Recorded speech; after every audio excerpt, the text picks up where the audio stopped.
Pessoal, boa tarde. Hoje é dia 19 de agosto, quarta-feira. Nós vamos ter aula de geografia, português e matemática, tá? Então, a gente vai usar a apostila e a ficha de atividades. Nós vamos iniciar... e hoje tem aula de inglês também. Não esqueçam. Nós vamos iniciar por geografia, apostila, página 209. Eu vou compartilhar a tela e vou explicando e a gente vai fazendo a leitura e depois os exercícios, tá? Deixa eu compartilhar aqui a tela já com vocês.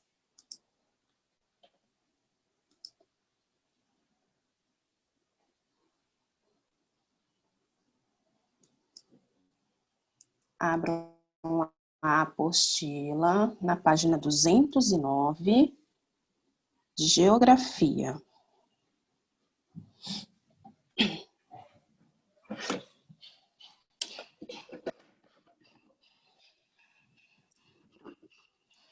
Acharam aí? Deixa eu pôr aqui na minha página do livro digital. Na aula passada nós falamos da reciclagem do lixo, né? Separação do lixo, do seco, do úmido, a importância disso. Vimos sobre os lixos eletrônicos, né? Que as empresas deveriam ser as responsáveis para estar fazendo o recolhimento delas, mas isso não acontece. Muitas vezes eles são descartados, né? Como mostra a imagem aqui, de qualquer forma, em locais inapropriados. E hoje, olha só, nós vamos falar sobre a interpretação cartográfica dos problemas ambientais. Bom, a gente vai continuar, eu não estou fazendo a leitura do texto ainda não, tá, pessoal? Só vou dar uma introdução aqui. Nós vamos estar vendo aqui, nesse trecho de hoje, como que a gente pode identificar, observando um mapa, né, tanto um mapa antigo quanto um mapa atual, de como aquela área, né, como aquela região, ela sofreu alterações provocadas pelo homem, tá? Porque o que a gente está falando aqui nesse capítulo, né? Sobre as atividades, né? Algumas atividades que o homem pratica no solo e que vai causando a transformação da paisagem, vai trazendo consequências ruins para o solo, né? Para o solo, para a água, para o meio ambiente, de modo geral. Tá? Então, aí nós temos duas atividades que nós estávamos falando já anteriormente, que é a atividade do extrativismo, né? Extrativismo mineral, que é aquele onde o homem vai, ele extrai do subsolo, né? Minerais, né? Então, ele extrai pedras preciosas, né? Ouro, petróleo, e tem a atividade agrícola também, que a atividade agrícola é aquela em que o homem prepara o solo, então ele tira a vegetação que tem naquele solo, embaixo da vegetação, ele tira toda aquela vegetação, né, que está em cima do solo, e aí ele vai preparar aquela terra para poder plantar. Só que essa também é uma atividade que traz algumas consequências para o meio ambiente, para o solo, tá? Nós vimos também na aula anterior sobre o pisoteio, né, que é aquela em que o gado fica lá pisoteando o solo, então esse também é um tipo de preparação do solo para poder depois o agricultor plantar. Então são algumas consequências que trazem alguma transformação, um transtorno para o meio ambiente, tá? E nós vamos ver também que existe uma fiscalização, tá bom? Só que o Brasil, ele é grande demais. E aí, os fiscais, eles não conseguem dar conta de fiscalizar o espaço, o território brasileiro inteiro. Então, o que acontece? Nós vamos ver, um pouquinho mais para frente, que essas fiscalizações, elas vão ser feitas por satélites, né? Satélites artificiais. Então, o satélite ele vai tirando foto daquela área, e aí vai mandando para cá para os cientistas, né, para os especialistas poderem estar verificando a fiscalização também, ver como é que está a questão do desmatamento, né, dessa transformação do solo aí, da área. Bom, então vamos iniciar aí na página 209, olha só, a leitura, onde fala lá, interpretação cartográfica dos problemas ambientais.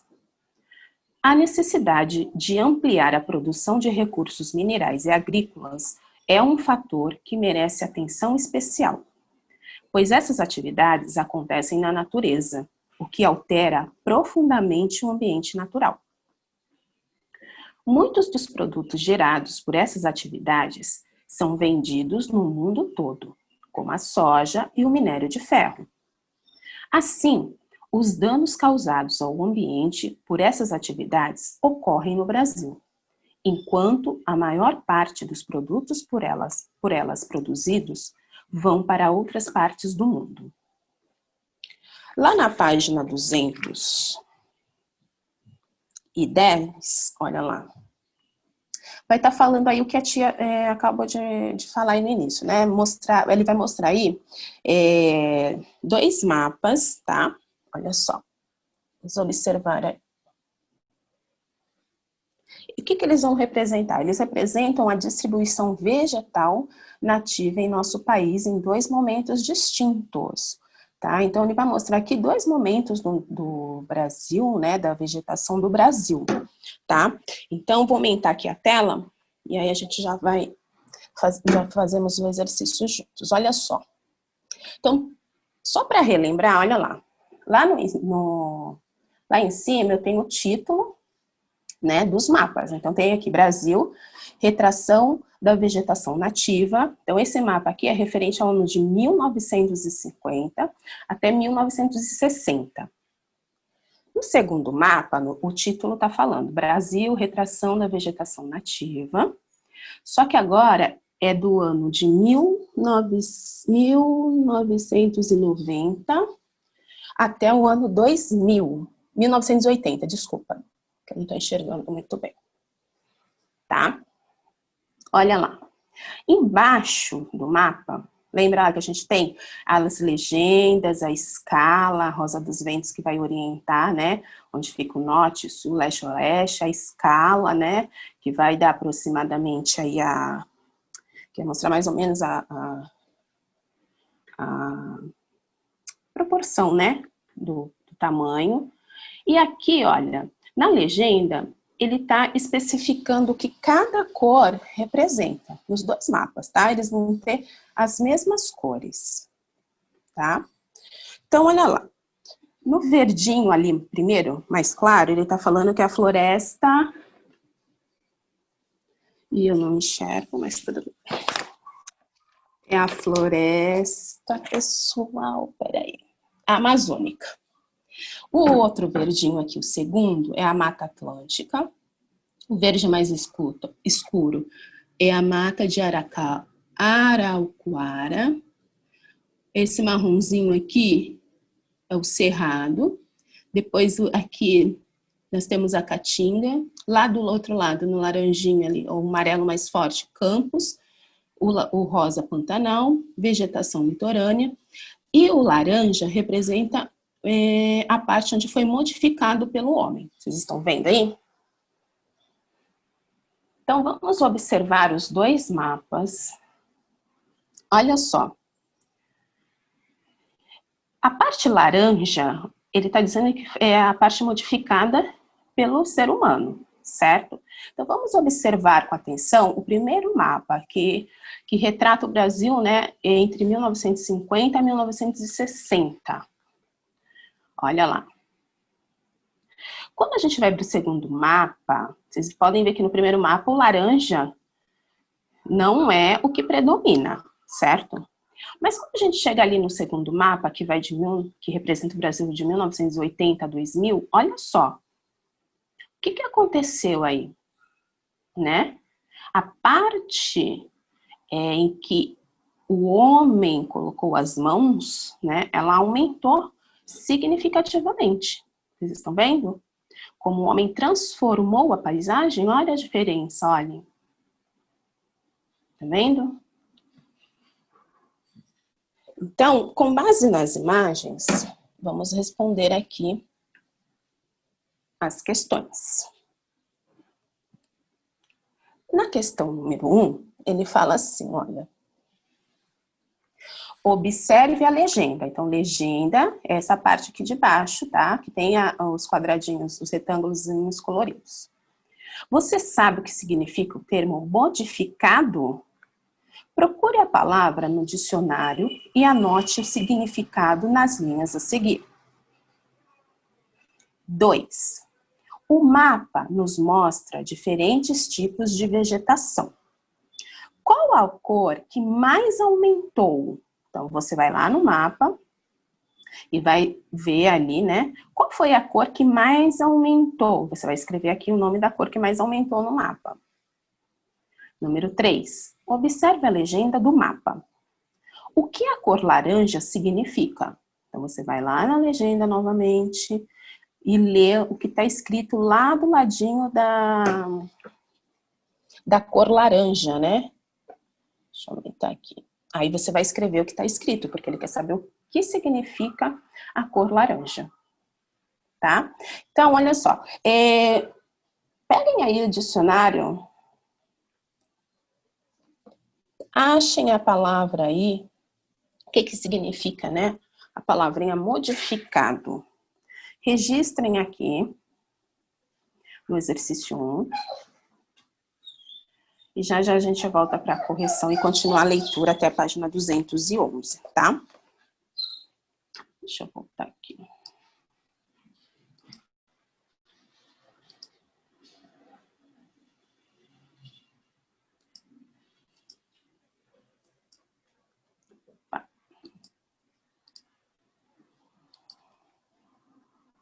Tá. Compartilhar. Pronto.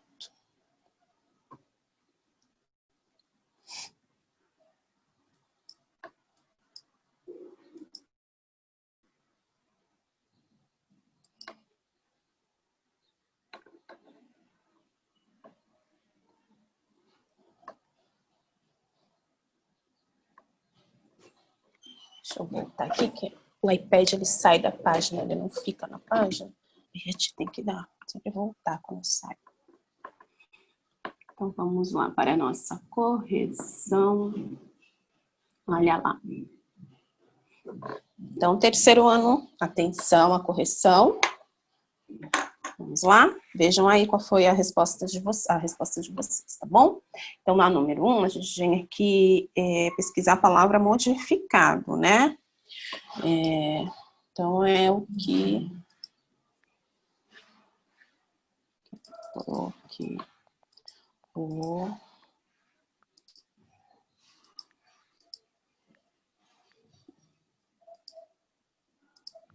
Se...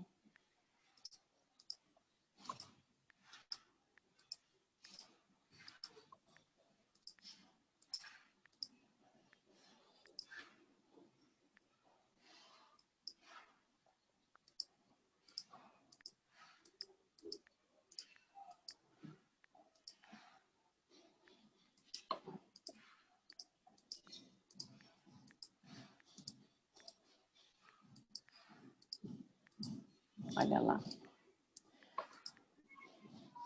Então, é o que se modificou, né? Que sofreu modificações, né? Que foi alvo de modificação, né? Alterado, transformado, tá? Então, essa é a resposta da 1. Aí, cada um procurou aí no seu dicionário, tá? Então, a número 2.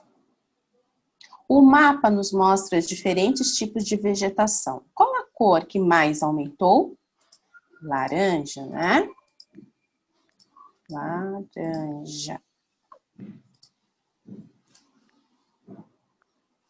Então, a cor que mais aumentou foi a cor laranja.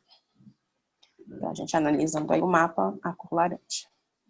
E aí, na 3, para observar o mapa, né? E o que a cor laranja significa? Então, eu vou lá na legenda, lá do ladinho da cor laranja, está dizendo o que significa aquela cor, né? No mapa.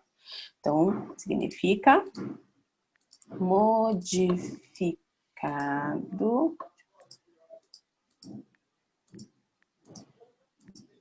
pelo É ser humano, né? Ok,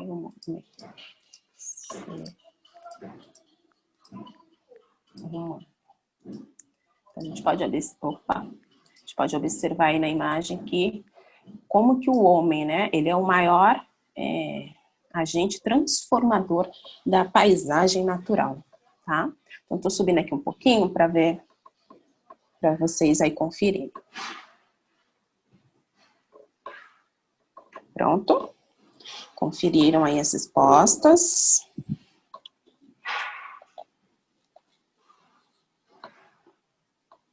Bom, continuando lá na página 211, olha lá, nós agora vamos continuar. Aqui eu também já falei um pouquinho que estava falando nesse texto lá na frente, mas a gente agora vai fazer a leitura, tá?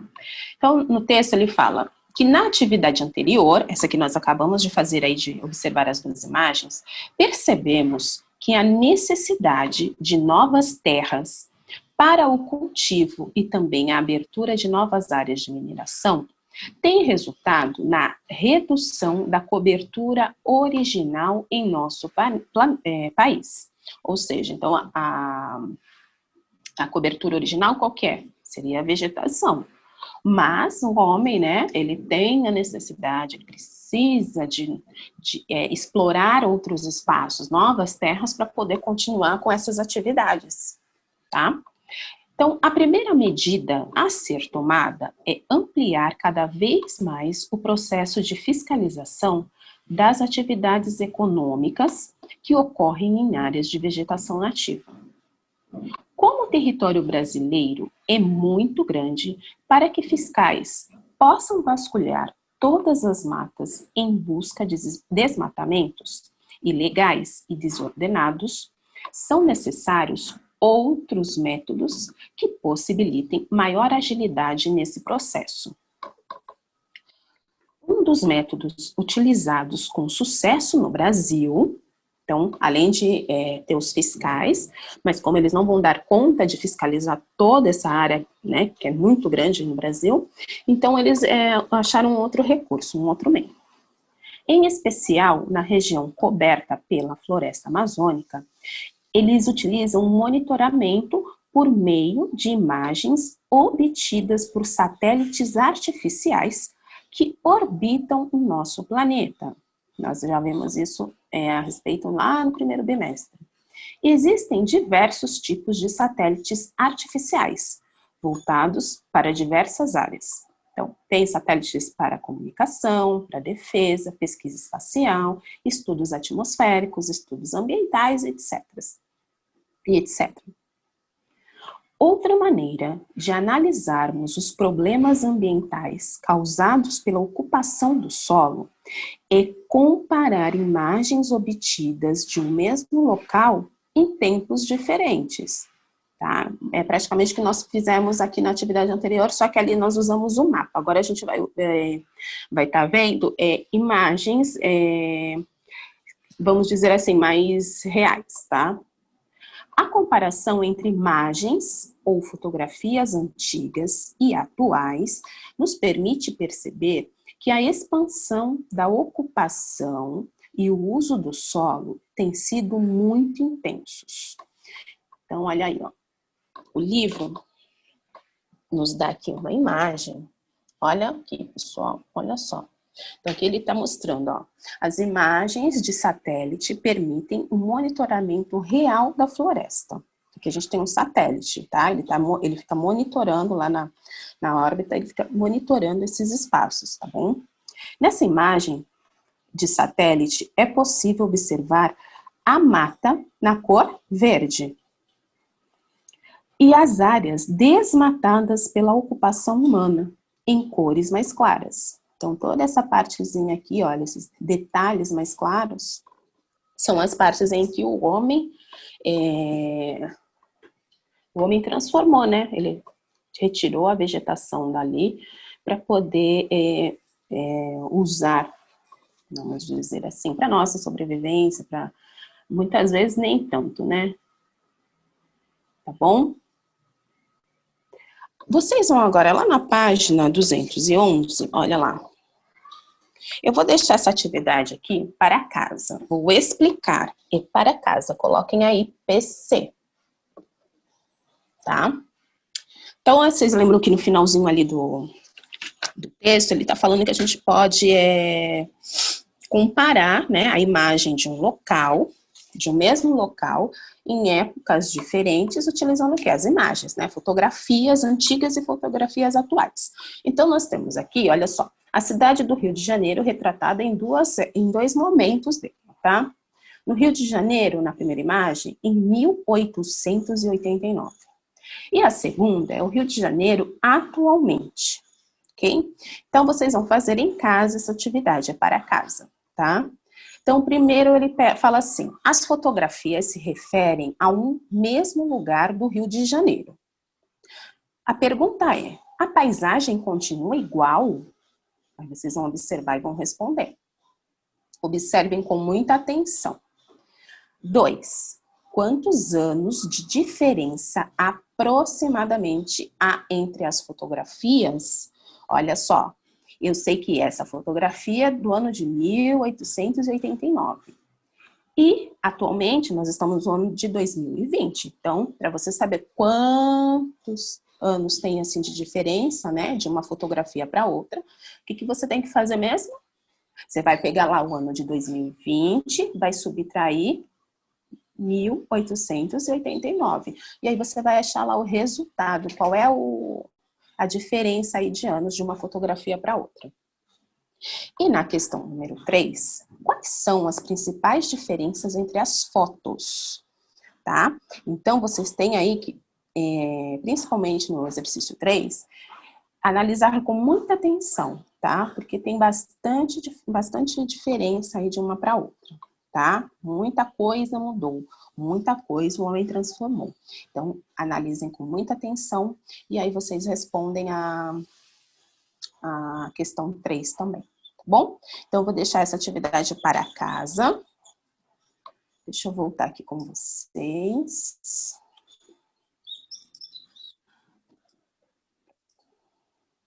Vamos lá.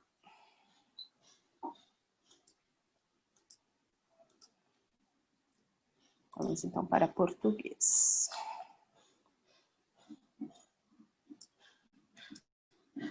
Aqui. Vai sair de geografia, português. Cadê?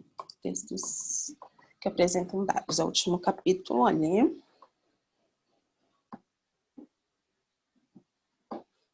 Ok.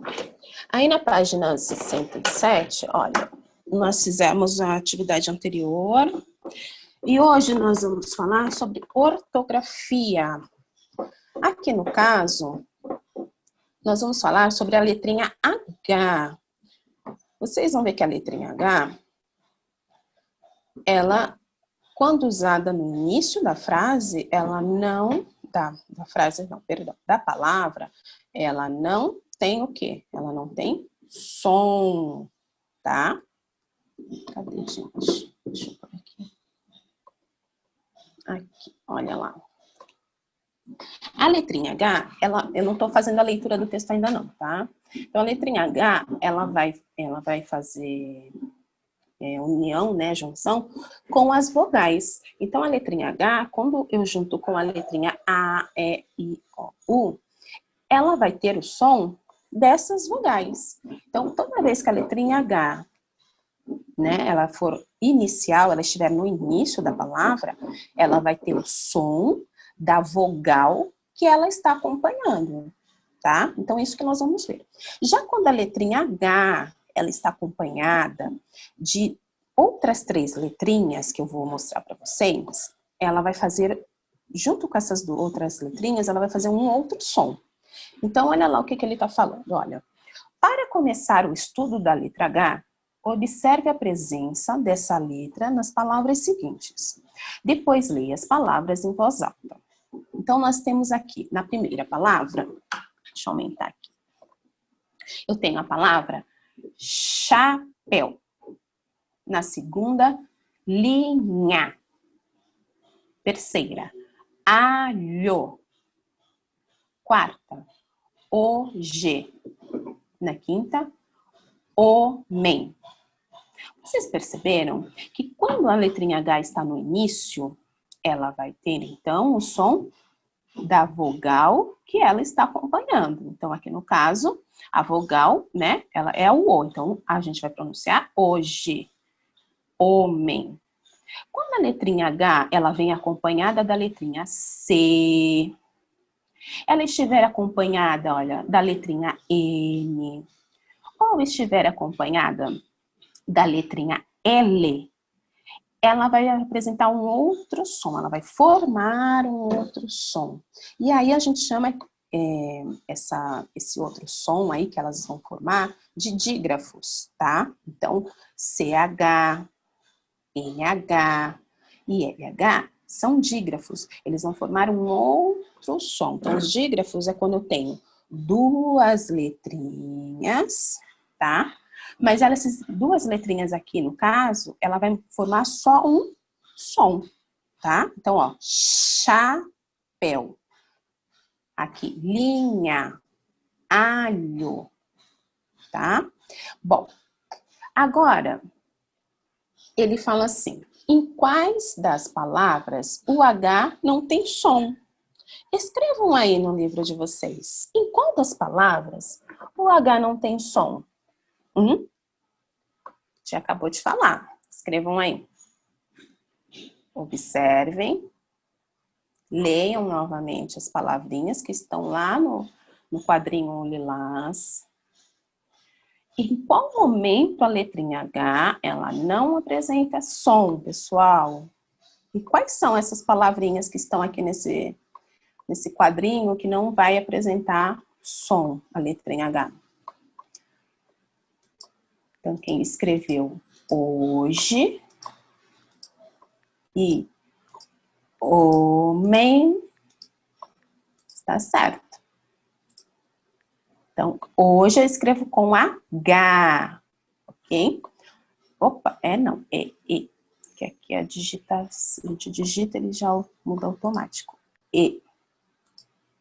Homem também é com H, tá? O som é da vogal que está acompanhando a letrinha H. E no final é M, tá? Tem gente que coloca com M, prestem atenção. Homem. Escreveram?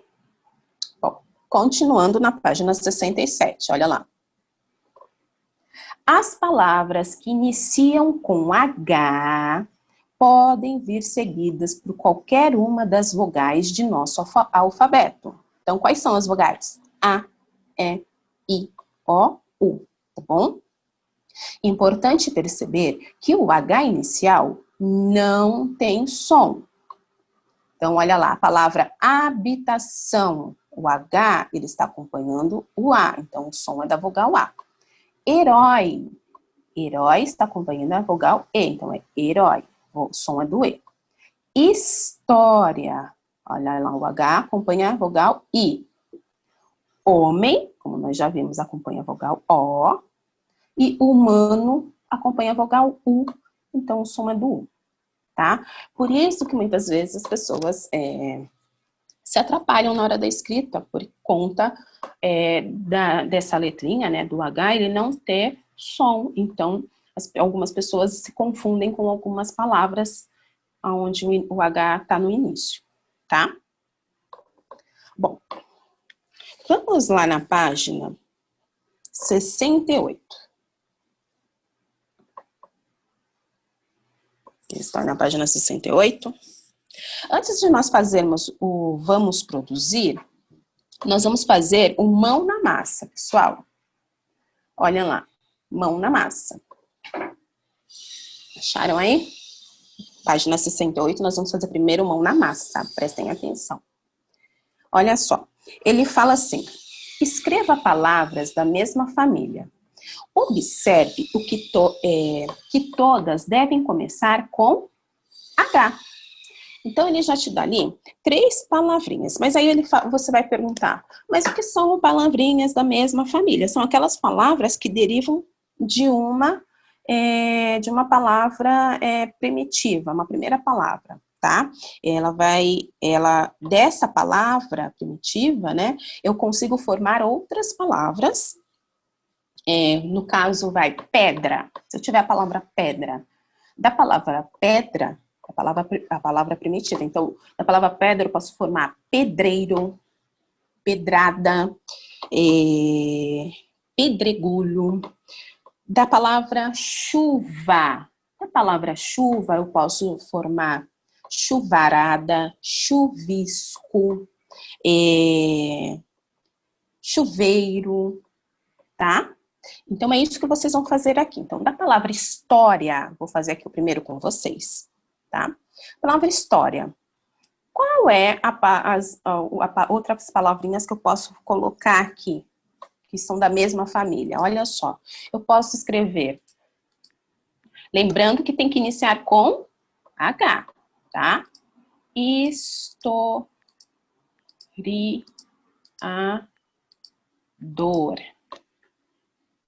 Historiador, historinha, tá? Então, são palavras que são derivadas, né? São da mesma família da palavra história, tá?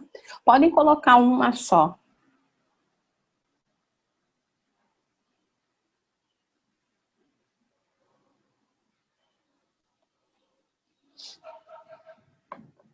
E na palavra humano? Qual será a outra palavra que eu consigo... o exercício 2 não é para fazer agora. Qual é a outra palavra que deriva da mesma família, né? Da palavra humano? Qual será? Pensem aí.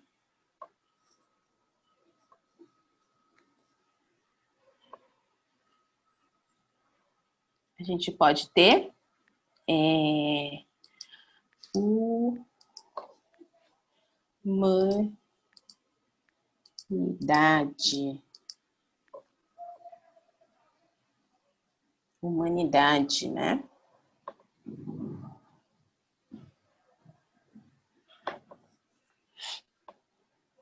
E a palavra herói? Quais são as outras palavrinhas que eu consigo formar aqui? Pensaram? Olha só, eu posso formar herói, né? Eu posso formar heroína, eu posso formar heroísmo, tá?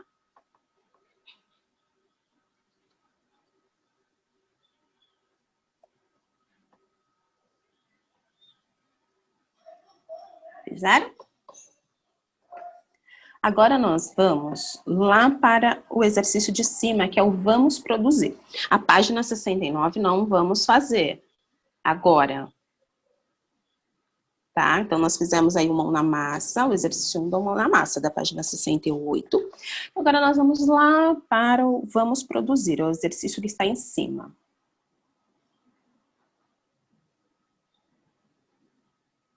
Olha só. No Vamos Produzir, ele fala assim: escrevam com a ajuda do professor pequenos textos de divulgação científica sobre a banana. Para isso, usem, respectivamente, as informações presentes no exercício 2 da última sessão na massa, que foi feito lá na página 66. Então, olha só. Eu vou tentar resumir aqui, porque o espaço provavelmente é pequeno e tem criança que tem a letra muito grande, tá bom? Então, quem quiser já ir lá, olha, na página 62, na página 66, lá tá explicando, né, no mão na massa, lá no exercício, lá do exercício 2, olha, do mão na massa. Então, a gente pode tirar as informações que a gente tem ali do exercício 2, do mão na massa da página 66 e 67, e formar, né, e escrever o nosso texto aqui. Só que vocês vão ter que diminuir a letrinha aí, porque o espaço é pequeno, tá? Eu vou fazer aqui o meu, e depois a gente volta aqui. Então, olha, de acordo com as informações, a banana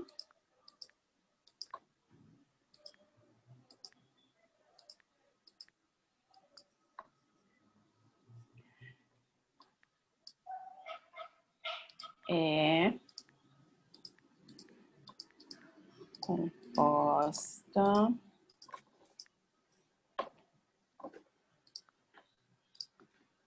pessoal, atenção com a letra também, né? É para escrever de qualquer jeito, depois a professora não consegue ler, entender o que vocês escreveram. De água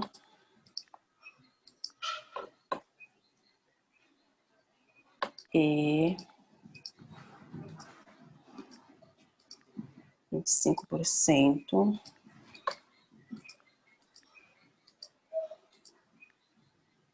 de matéria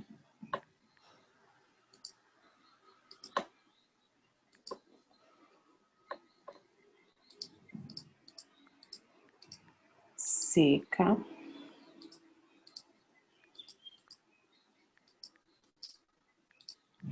e pode ser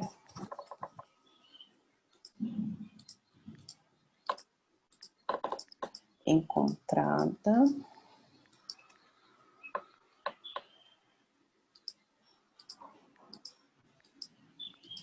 em diferentes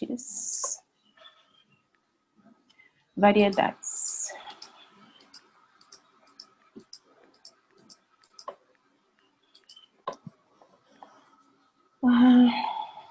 Deixa eu ver aqui como é que dá para resumir mais um pouco, porque acho que não vai dar tudo, não.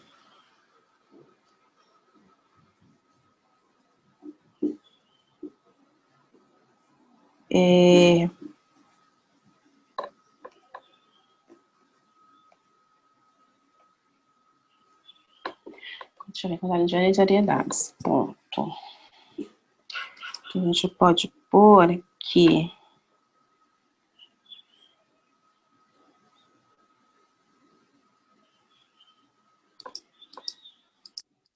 Tô tentando resumir, né? As vantagens nutricionais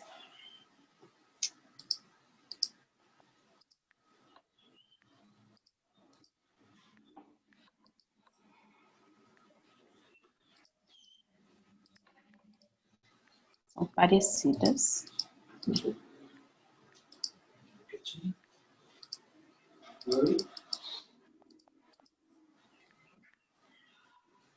de uma para outra.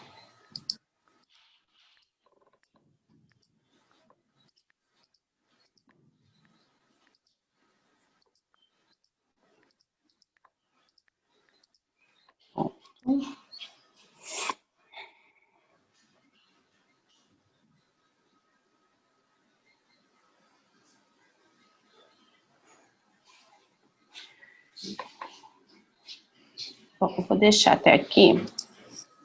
Se vocês tiverem mais espaço aí na apostila, que eu acho que não vai ter, vocês podem completar ali com o final, que é falar onde ela é consumida in natura, ou utilizada de diferentes outras maneiras, tá?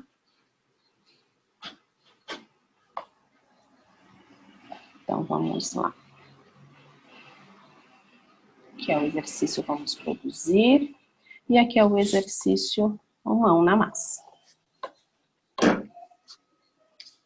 Essas informações aqui do vamos produzir são as informações, né, de um texto científico onde ele foi feito lá na página 62, 66, 67, no exercício 2, tá?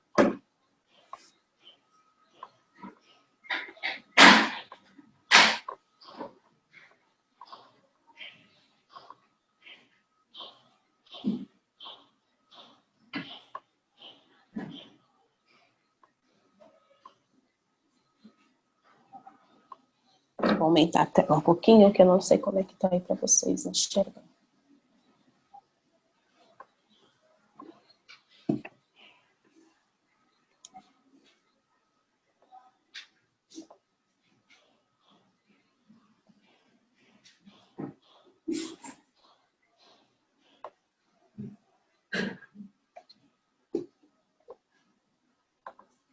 Pronto.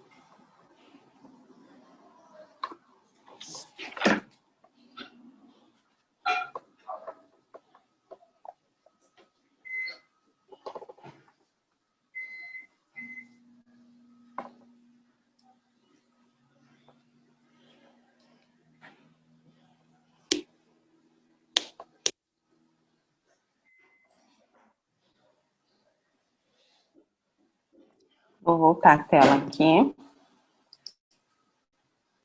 Só para ver como é que tá.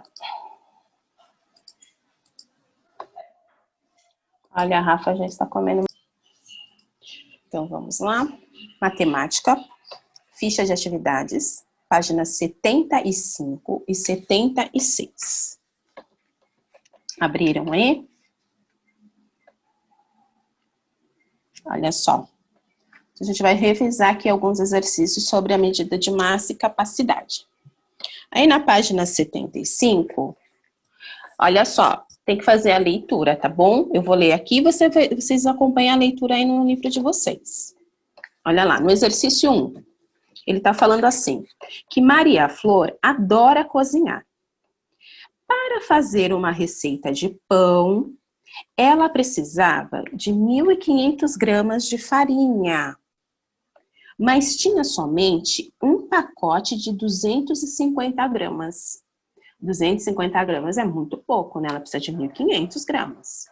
De quanta farinha ela ainda precisa para finalizar a receita? E no exercício 2, olha lá, acompanhando a leitura. No exercício 2 é o seguinte. Ana gosta de se exercitar com 2 pequenos pesos. Olha lá na imagem, ela está usando 2 pesos, estão vendo? Estão vendo? Ela tem 62 quilogramas. Então, a Ana tem 62 quilogramas, tá bom? E cada peso tem 4 quilogramas. Quando subirem uma balança com os pesos, quanto a balança vai marcar? Então, a Ana pesa 62 quilos. E ela utiliza um pezinho em cada mão. Então, ela utiliza 2 pezinhos. Um pesa 4 e o outro também pesa 4. Se ela sobe na balança com esses 2 pezinhos, quanto que vai marcar a balança? Então, vamos lá. Façam aí as continhas do exercício 1 e do exercício 2. Achem aí as respostas. Vamos pensar.